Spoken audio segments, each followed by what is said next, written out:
Hast du schon gehört, Caro, die soll von ihrem Mann jetzt neulich betrogen worden sein. Also ich finde auch, sie sieht nicht so gut aus in letzter Zeit. Aber sag jetzt nichts und auch von mir hast du die Information nicht. Ja, so oder so ähnlich kann leider ein wirklich böses Gerücht von stark narzisstischen Menschen starten, das sie nicht selten in die Welt setzen. Ja, was sind andere Themen, wo sie andere Menschen, wo sie vielleicht mitunter auch schädigen, indem sie Gerüchte in die Welt setzen? Warum machen sie das überhaupt? Und wieso steigt man auf diese Gerüchte mitunter sogar rein? Fällt auch drauf rein sozusagen, was kann man machen, um die besser zu erkennen und auch eine klarere Haltung zu haben? Das alles schauen wir uns heute an. Hi, ich bin Marie, schön, dass du da bist, vielleicht auch wieder da bist. Ja, das Thema Lügen hatten, was im engen Zusammenhang, finde ich, mit Gerüchten auch steht. Hatten wir ja schon ziemlich oft hier auf meinem Kanal, gibt es viele Videos, stöber gerne mal rum. Und ich finde aber das Thema Gerüchte, da sollten wir auch mal ein bisschen eintauchen sozusagen, denn Gerüchte sind wir auf dieser großen Bandbreite des Narzissmus sozusagen, das sie extrem ausgeprägten, können echt bösartig werden, können andere Menschen mitunter schädigen und das ist natürlich großer Mist. Umso wichtiger, da eben aufmerksam zu sein für sich, was nicht heißt, dass ihr paranoid durch die Welt gehen sollt, aber einfach zu schauen, um diesen Gerüchten sozusagen recht früh entgegenzutreten und sich da überhaupt gar nicht beeindrucken und beeinflussen zu lassen. Wenn du neu bist auf meinem Kanal, abonniere super gerne. Wie gesagt, jeden Samstag. Viele von euch, die immer wieder kommen, wo ich mich sehr freue, wissen das schon, jeden Samstag gibt es bei mir ein Video, frischer Content eben auch zu ganz unterschiedlichen Themen und vor allem auch mit einem ganzen Schwung Tipps. Bei mir gibt es aber keine Schwarz-Weiß-Sicht und auch kein Bashing. Und wenn du eigene Gedanken hast zum Thema, super gerne, also Gerüchte, hast du da irgendwelche Erfahrungen gemacht, schreib super gerne in die Kommentare, dann können wir uns da natürlich auch austauschen. Ja, wann startet das überhaupt? Wann ist es so, dass Narzissten anfangen, Gerüchte zu streuen? Ja, ich finde einmal, es ist so ein bisschen ein Punkt, oft wenn sie sich bedroht fühlen, und das ist sehr oft der Fall, also bedroht bei gewissen Themen, in Konkurrenzsituationen auch oft, sie können Konkurrenz nur schwer ertragen und bei Themen, die sie triggern. Auch das sind Sachen, es gibt ja gewisse Themenkomplexe, die bei ihnen sehr sensibel sind, wo sie auch quasi die Besten sein wollen, wisst ihr ja auch, sage ich euch so oft. Es gibt bei ihnen oft die Einteilung nur von schwarz und weiß, gut, böse, wissend und dumm. Und sie wollen immer quasi zu den Guten gehören, zu den Gewinnern sozusagen auch. Und da nutzen sie mitunter eben auch dieses Thema Gerüchte. Ihr wisst natürlich auch, wenn ich sage Narzisst, Narzisstin, ihr könnt das alles tauschen, wie auch immer ihr euch fühlt, bei meinen, sowohl wie ich sage, als auch bei meinen Beispielen, ist doch klar. So, fangen wir mal an. Oft ist es eben bei gewissen Themengebieten, wo wir jetzt mal eintauchen. Das Thema Wissen. Ja, Wissen ist ein großes Thema für sie. Sie wollen ja, wie gesagt, oft die Wissenden einfach auch sein. Für sie gibt es halt die Wissenden und die Nichtwissenden. Wir alle wissen, dass diese Welt ganz viel dazwischen hat, dass man bei gewissen Themengebieten einfach vielleicht mehr weiß und bei anderen Themengebieten nicht so viel weiß. Dafür gibt es aber andere, die viel wissen und von denen kann man auch vielleicht viel lernen, was ja total klasse ist. Aber bei stark narzisstischen Menschen ist es eben oft nicht so. Sie wollen immer als wissend gesehen werden, denn für sie ist oft auch dieses Wissen ist Macht. Wir alle wissen, dass nur wenn man etwas weiß, man auch überhaupt nicht mächtig ist. Was heißt überhaupt mächtig sein? Will man das überhaupt? Sind für mich da die nächsten Fragen. Aber das ist oft so ein großes Thema. Oft sind gerade verdeckte Narzissten ziemlich faul auch. Also die wollen gar nicht, also wisst alle, wenn man sich Wissen aneignet, das ist schon echt, also wenn ich denke so im Studium, wie ich manchmal gebüffelt habe, vor VWL gesessen habe und dachte, oh, wie geht es nur? Stundenlang manchmal gelernt habe, tagelang gelernt habe, das ist schon echt anstrengend und aufwendig. Und diesen Aufwand, den wollen stark narzisstische Menschen eben oft überhaupt nicht haben, wollen aber wissend sein.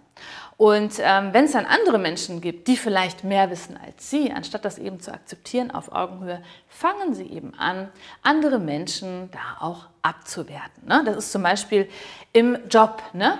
Wer ist besser? Ihr habt das sehr oft im Jobkontext, dass sie sich in Konkurrenz mit anderen Menschen setzen und dort sozusagen auch betteln die ganze Zeit. Und ein Teil dieses Battles, damit sie außen auch besser dastehen, anstatt quasi mit Leistung sozusagen zu glänzen, einfach auch zu akzeptieren, dass vielleicht auch jemand besser ist oder genauso gut oder ergänzend vielleicht auch ist, fangen sie an, die Menschen, wo sie vielleicht auch spüren, sehen, dass die mehr können, als sie Gerüchte zu streuen.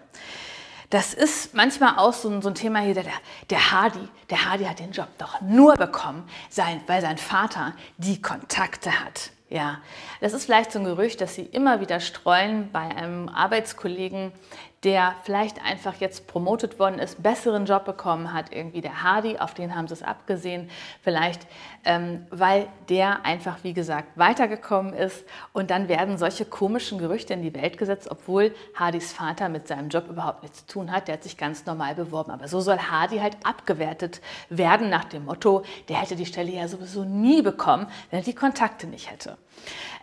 Oder auch bei Aufgaben könnt ihr auch mal drauf achten im Job. Ne? Die ist nur so gut geworden, die ganze Aufgabe wegen mir, sagt da vielleicht die stark narzisstische Lisa. Ja, sie hat schon früher öfter an diesem Themengebiet gearbeitet und ja, ich habe dann auch mal gelesen, also ich habe mit der Personalabteilung mal mit der einen Mittag gegessen und die hat mir so unter der Hand auch gesagt, die hat schon einige Jobs verloren. Die Maria, weil die einfach auch, die ist nicht so kompetent. Ne? Sie wirkt erstmal so, aber in Wirklichkeit ist da nicht viel hinter. Ja? Dass das totaler Blödsinn ist und dass die Personalabteilung das überhaupt gar nicht gesagt hat, ist oft nicht der Fall. Lisa fühlte sich einfach von Maria bedroht irgendwie, wollte diese Aufgabe als ihre verkaufen und anstatt zu sagen, hey, wir haben einen guten Job gemacht, wir sind ein gutes Team, wertet sie hinterm Rücken ab, um eben besser dazustehen. Merkt aber vielleicht gar nicht, dass das vielleicht auch gar nicht so gut ankommt und dass es mehr über sie aussagt, andere abzuwerten, um besser dazustehen.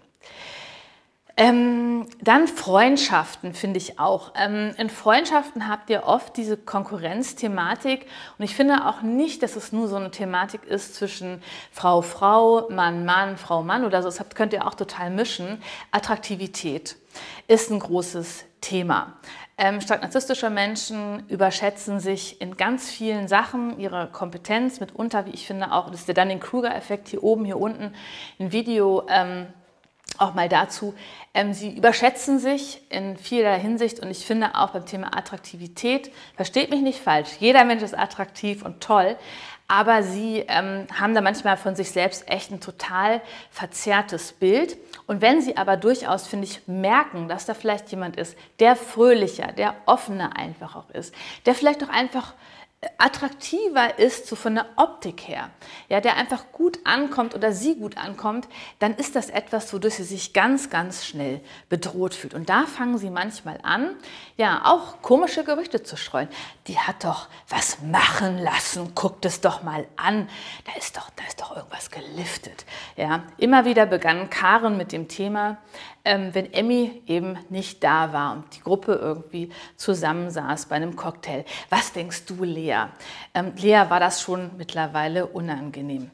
Ja, ich habe sie von der Praxis gesehen, hat Karen dann gesagt.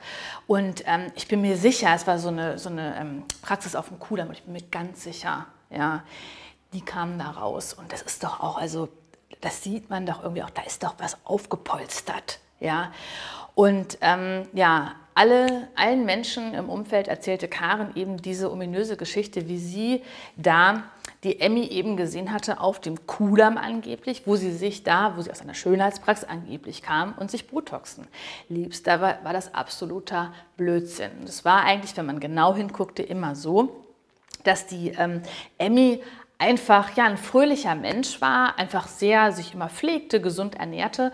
Und Karen, die nicht so sehr auf sich achtete, wenig Sport machte auch einfach und sich einfach auch ja, nicht so auf sich achtete, unglaubliches Konkurrenzgefühl eben mit Emmy fühlte, ja, und sie immer wieder da an diesem Punkt irgendwie ihre Gerüchte streute und schlecht über Emmy redete.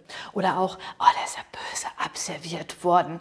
Pierre saß mit seinem Buddy Jonas beim Zocken und es sollte echt einfach nur ein total schöner Abend werden. Aber Pierre fing immer wieder an, so mies über die anderen Menschen in der Nachbarschaft zu reden. Gerne hatte er es da auch immer auf Felix abgesehen. Der kam mit seiner total fröhlichen Art, die er so hatte, immer echt einfach gut bei den Frauen an. Und das wurmte Pierre einfach total.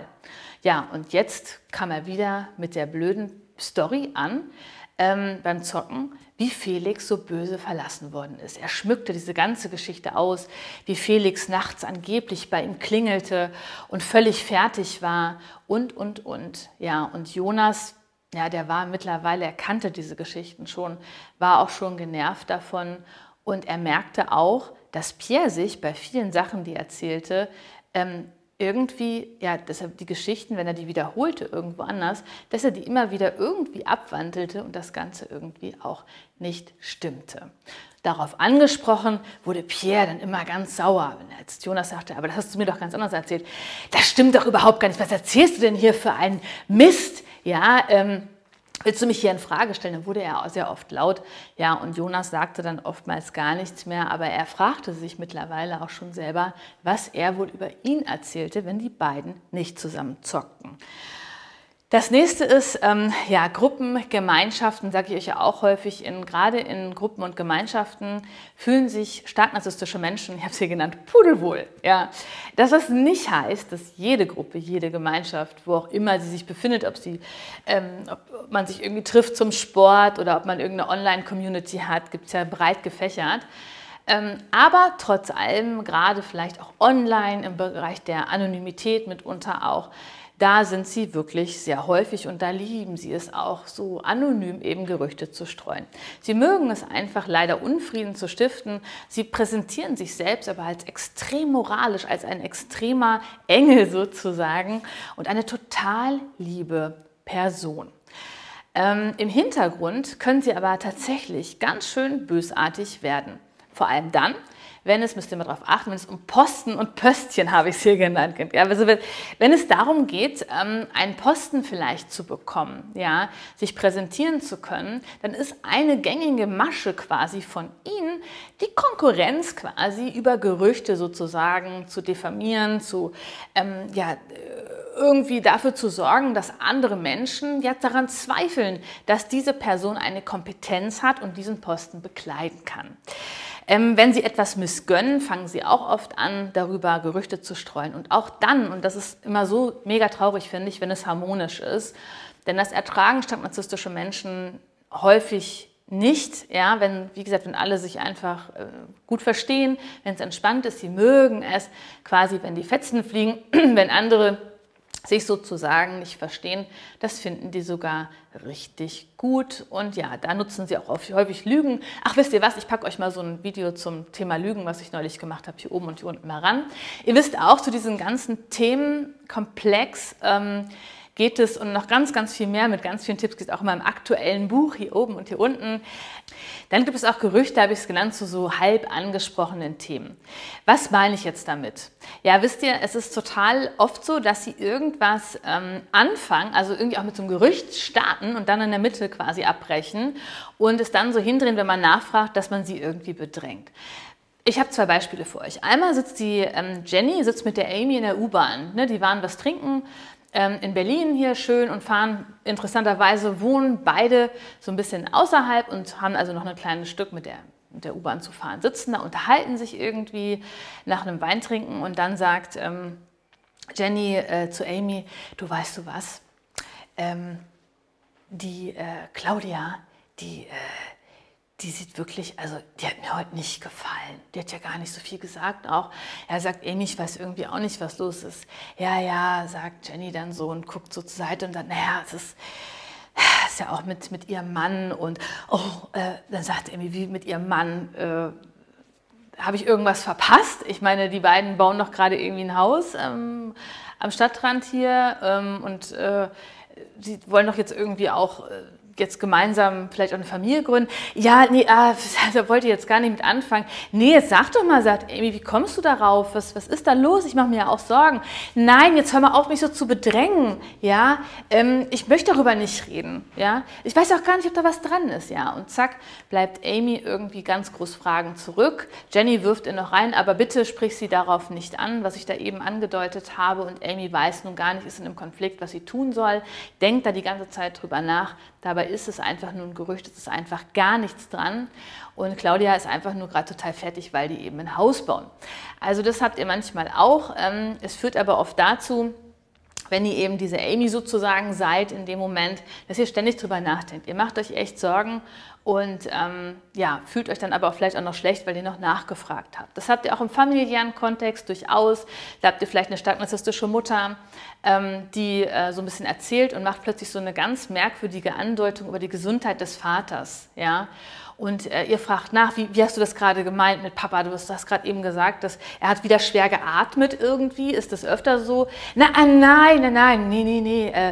Das will ich jetzt auch nicht so besprechen. Und ihr macht euch tierische Sorgen, fragt nach und dann kommt wieder, jetzt bedräng mich doch nicht so. Das ist die Sache von deinem Vater und mir.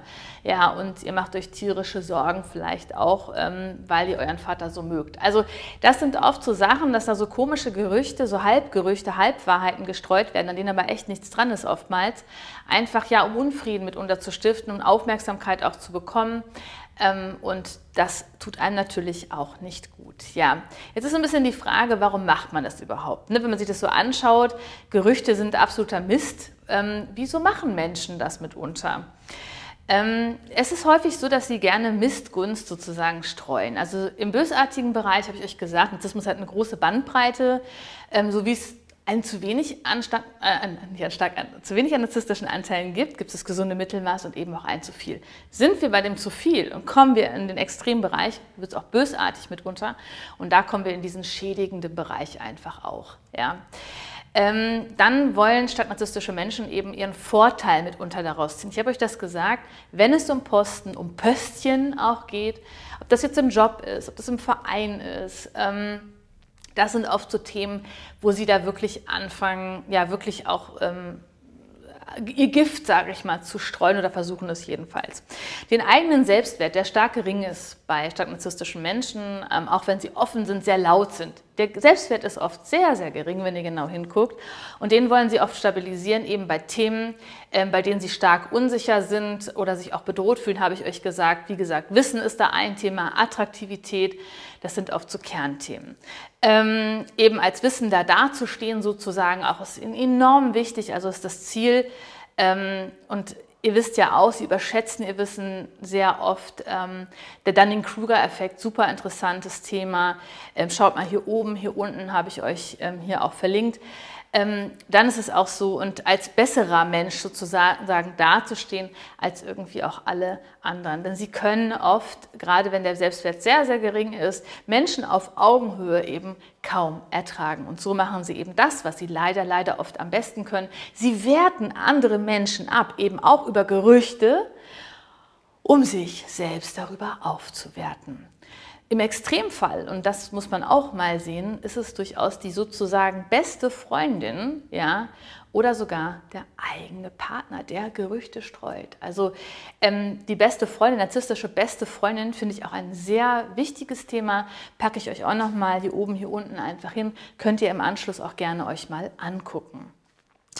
Und dann habe ich hier geschrieben, und das ist leider, wie gesagt, wenn es sehr ausgeprägt ist dort im narzisstischen Bereich, bei genauem Hinschauen kommt jeder mal sozusagen unter die Räder.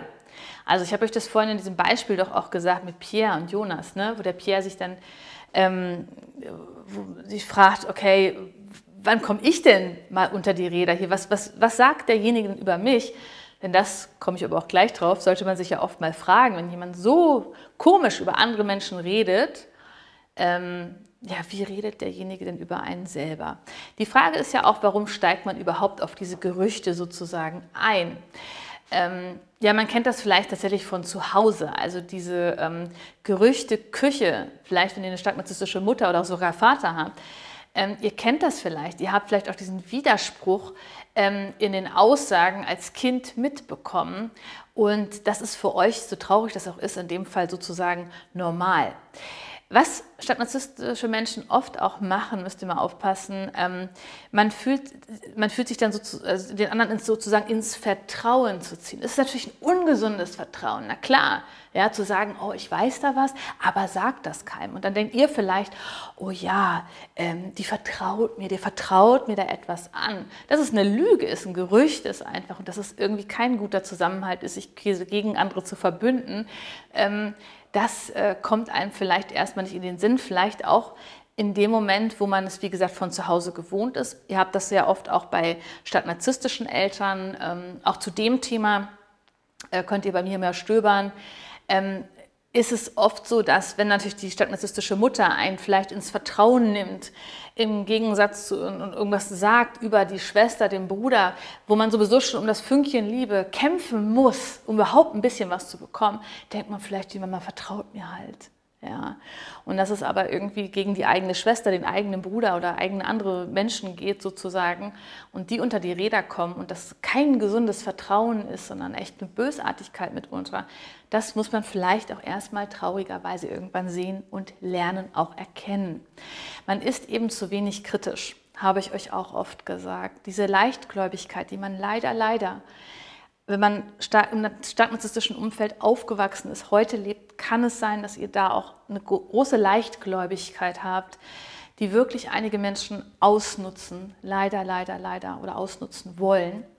Da packe ich euch mal ein Video hinten dran. Das lege ich euch ans Herz, schaut euch das einfach mal an, um euch da selber zu stärken.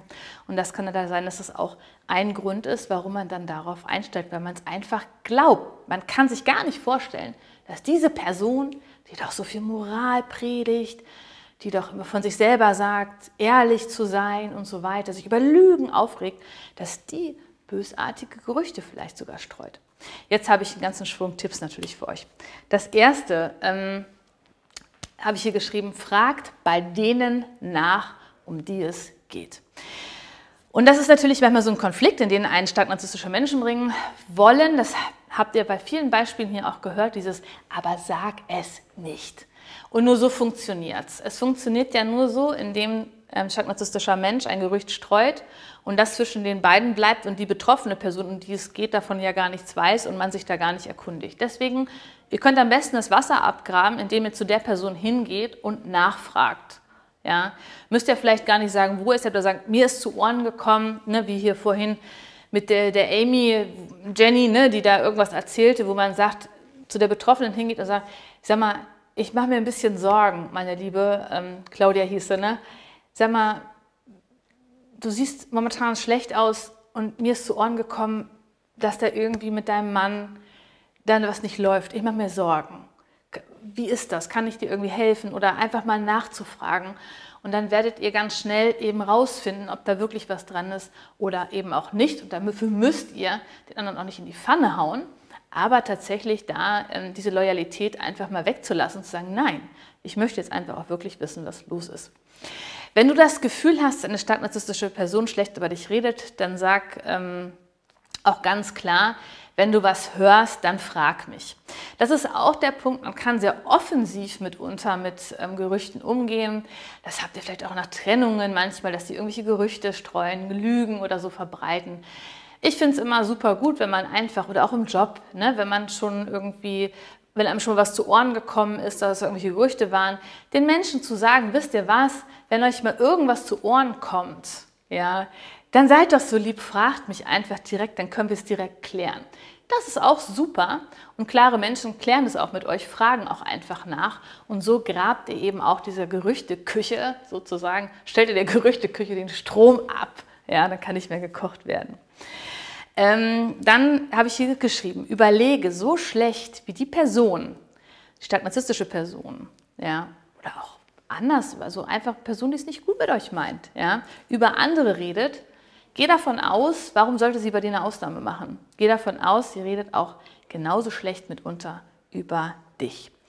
Allianzen, ich habe euch das eben gesagt, man hat das Gefühl, oh Mann, die Person vertraut mir, ich bin eine Allianz mit ihr, sind sehr fragil und die halten oft, müsst ihr mal darauf achten, auch nur so lange, wie sie wollen und sich dranhängen. Also es kann auch sein, dass das wirklich eine sehr brüchige, also es ist ja auch keine gesunde Allianz sozusagen oder kein gesundes Wissen, das einen da verbindet und das kann wirklich sehr fragil sein. Gesunde Menschen sorgen sich und streuen keine Gerüchte. Das finde ich irgendwie auch, also wenn das so in eine bösartige Richtung geht und man so schlecht redet, dann auch im Freundeskreis gerade, dann fängt man doch nicht an, schlechter über die Claudia zu reden, sondern man überlegt sich gemeinsam, spricht das Thema an und überlegt sich doch dann gemeinsam, Mensch, können wir mit der Claudia mal gemeinsam reden, ja, und sowas und fängt nicht an, irgendwelche komischen Gerüchte zu streuen.